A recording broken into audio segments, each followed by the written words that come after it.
All right, welcome back. Today's lecture is going to be about the pectoral girdle, and I added the humerus. I'm trying to evenly space out the bones of the body as well as the muscles into these lectures. So let's just do a recap before we start talking about which bones we're going to discuss today. So we previously worked on the axial skeleton. So we did the skull, we did the vertebral column in the back, and then we did the bony thorax. So we did the ribs and we did the sternum. So today we're going to talk about the pectoral girdle, which consists of the scapula and the clavicle. And I'm also going to talk about the humerus today. And then the next lecture will cover the rest of the bones of the upper limbs.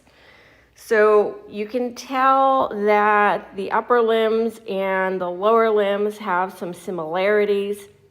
They all start with one big bone here and on the other side, and then here, and then they end with two bones. So in the arms, it's the radius and the ulna, and in the legs, it's the tibia and fibula. So when we became upright organisms, bipedal, when we started walking on two legs, our lower limbs tend to be a little bit bigger because they are what is holding most of our weight compared to our upper limbs. So we'll start today with the clavicle, scapula, and we'll end with the humerus, and then I'll bring in the muscles of that region that you need to know as well. Also, a good time to have the lab activity with you, because when I start talking about the muscles, I will highlight which ones I want you to know. You always have to know the muscle and the action if I go over it, and then the origin and insertion will be highlighted in the lab activity if I want you to know it. All right, so the pectoral girdle. So it includes the clavicle, which is here, also called the collarbone, and then we will talk about the scapula. The clavicle does not have a lot of features to it, but the scapula does, as well as the humerus. The pectoral girdle is what attaches each limb to the skeleton, or the girdle is what attaches each limb to the skeleton. So for the arms, we have the pectoral girdle, and for the legs, we have the pelvic girdle. All right, so let's talk about, there are a couple things that I do want you to know about the clavicle. So again, the clavicle is going to connect the axial skeleton to the appendicular skeleton. There are a lot of attachment sites for muscle, and this is what is going to support our shoulder. So when we get to lab and you are looking at the clavicles in lab, the one question that I want you to be able to answer is, if you're holding a clavicle, can you distinguish the right from the left clavicle? So you may see that on a practical where you'll see a clavicle and I will ask you right or left, question mark. So let me go over a few of the features that are on the clavicle. There's not much that I want you to know, but I do want you to know the orientation. So this is showing you a right clavicle, a superior view, and an inferior view. And the both clavicles have two ends that I want you to know. So I want you to be able to distinguish the sternal end from the acromial end. Okay, so the sternal end is where it's going to meet the sternum.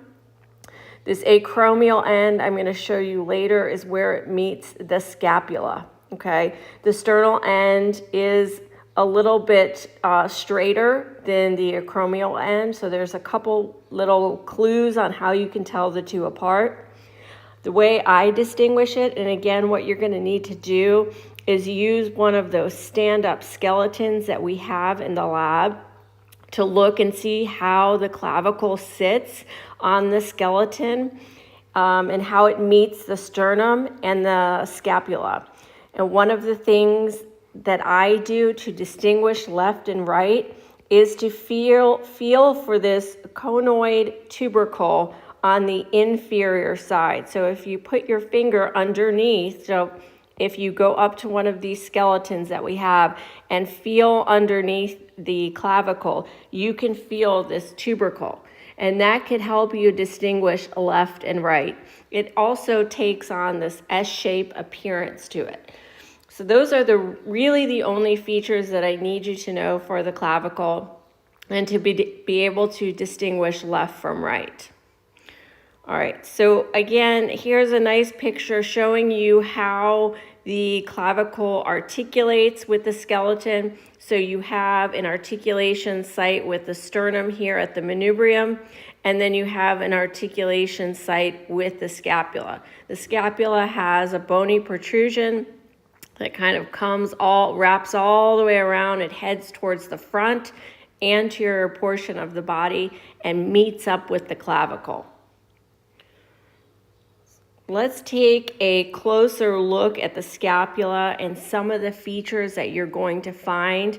So when you're in lab, again, grab this bone and try and identify all of these features. The scapula also has a lot of muscle attachment sites to it. So as we go over the features, you will see that they share the same name as the muscle that is attaching to this bone.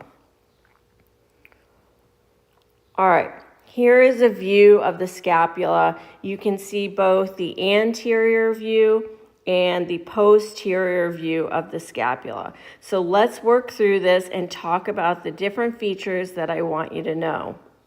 So the scapula it has a triangular shape to it. Let me put my highlighter on. So let's attack the anterior view first and talk about the features, and then we'll move on to the posterior view. So again, a lot of muscles attach to the scapula. One of them is called the subscapularis muscle, which I'll show you at the end, but there is what's called a subscapular fossa because the muscle is going to reside in this area. So that is the subscapular fossa. There are two bony protrusions that come off of the scapula. I just mentioned the acromion. All right, this is what is going to articulate with the clavicle on the anterior side of the body. That's the first bony protrusion. The second one is the coracoid process, okay? So that is the anterior side. Those are the features that I want you to know. On the posterior side sits two other muscles. One is called the supraspinatus and one is called the infraspinatus. You can think of it as superior and inferior if that helps you too, because the name implies where it's at. So the supraspinatus fossa is going to be where the supraspinatus muscle is going to attach. Again, I'll show you that later in the lecture. And then this is the infraspinatus fossa. And then there is an infraspinatus muscle that will attach there. There is a spine that runs all the way across and comes over to that acromion. You can feel the spine of your clavicle if you put your hand toward your back. Let's see, what else do we need? So the humerus, that is our upper arm bone, is going to articulate with the scapula at the glenoid cavity. All right, and I'll show you this bone on a lateral view so you can see this cavity a little bit deeper or a little bit better. We are going to talk a little bit more in detail about this cavity because it's a very shallow cavity. And you're going to see that because we have so much movement in our arm, we need a way to stabilize this. And there's going to be a lot of things that we'll talk about that help this cavity, the glenoid cavity, maintain support for the humerus. So that sums up the features for the scapula that I want you to identify when you are in lab. Here is a lateral view of the scapula so that you can see a close-up of the glenoid cavity, and you can really appreciate how it is not a very deep cavity. All right, so here's the glenoid cavity. That is where the head of the humerus is going to articulate with. This is going to make the shoulder joint. So this is a ball and socket synovial joint. This is not a deep socket. The fossa itself is pretty shallow, which allows for a lot of mobility, but you lose a lot of stability because of it. Let's talk about the features of the humerus before we start talking about the muscles that are surrounding this shoulder joint. So here is a view of the humerus. We have both the anterior view and the posterior view. Make sure that you always orient yourself first, because you could pick up a left humerus, you could pick up a right humerus. So you need to be able to orient yourself first with any bone and determine if you are looking at the left side or the right side. So let's start with an anterior view. And always remember that left and right is concerning the patient, not how it is for you. But you can take the bone and kind of put it up to your body to kind of orient yourself that way. All right, so you can immediately see that towards the head of the humerus, there's not as many features that you will need to know. But as you go distally down through the humerus, this is where the elbow joint is going to occur. And there are a lot of features there because there's a lot of articulation sites between the radius and the ulna. So I think it's good to start looking at these features in this lecture. It'll make a lot more sense when we start talking about the radius and the ulna in the next lecture. But the sooner you can get a grasp of these features, the better you will be. All right, so the features are the head of the humerus. This is what is going to articulate with the glenoid cavity. It's always worth noting what articulates with what as we move through these lectures. There are two major bony protrusions that happen toward the head of the humerus. One of them is the greater tubercle, and one of them is the lesser tubercle. These are sites for attachment, insertion sites for muscles, okay? And when I go over the rotator cuff muscles, you're going to see there's 4 of them. 3 of them are going to insert into the greater tubercle. That's why it's called the greater tubercle. It's bigger. There are more muscles that attach to it. And then there is 1 muscle that attaches to the lesser tubercle. As we move down the humerus, you can see a little protrusion called the deltoid tuberosity. This is actually where the deltoid muscle is going to come and insert. Lots of times you can feel this little bony protrusion on the humerus when you're handling it in class. All right, let's work at the distal end of this bone and kind of work through all of these features that are occurring here. And again, a lot of these have to do with articulation sites with the radius and the ulna. So be sure to start to learn these sooner than later. So if we work from the lateral side of the humerus, you can see the capitulum. That's this bony feature right here. Okay, that's the capitulum. And then next to the capitulum is the trochlea. Okay, the trochlea actually has 2 bony protrusions, so it is this whole structure right here. That is the trochlea. All right, so the capitulum and the trochlea are going to be articulation sites. You can also see the trochlea kind of wrapping around to the posterior side. So it's one kind of smooth structure that goes from the anterior side to the posterior side. And then as we move medially, you're going to see a medial epicondyle. All right, that's this bony protrusion right here.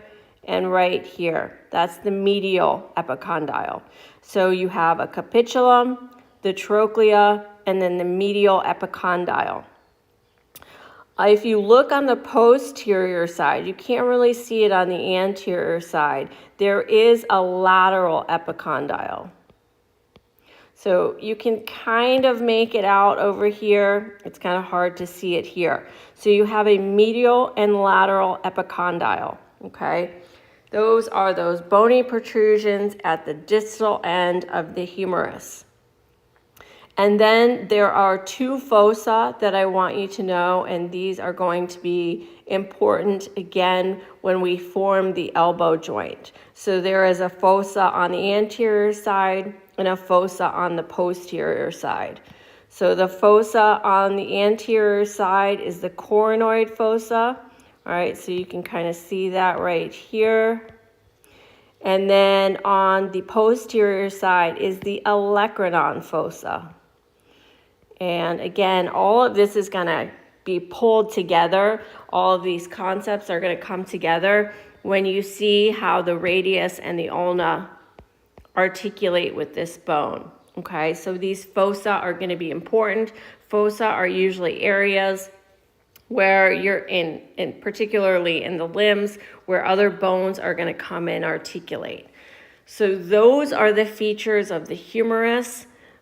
Start working on those in the lab. And as always, study guides are very, very helpful. If you can take these images and drop it into a study guide, labeled and unlabeled, you can practice writing out these features over and over again so that you have a way to memorize them.